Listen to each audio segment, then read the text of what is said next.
কিয়ামতের মাঠে মৃত্যুকে জবাই করে দেয়া হবে। এটাও হাদিসে এসেছে।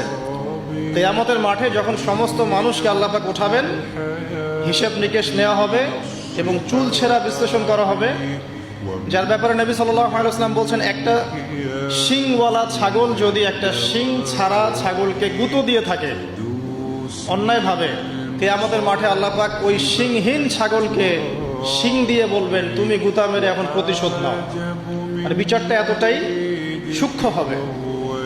এরপর আল্লাহ পাক মৃত্যুকে হাজির করবেন একটা প্রাণীর রূপে, একটা পশু বা একটা প্রাণীর রূপে মৃত্যুকে ডেকে আনা হবে এবং একে জবাই করে দেওয়া হবে, মানে মৃত্যুকেও মৃত্যুবরণ করতে হবে। আমি কি বোঝাতে পারছি?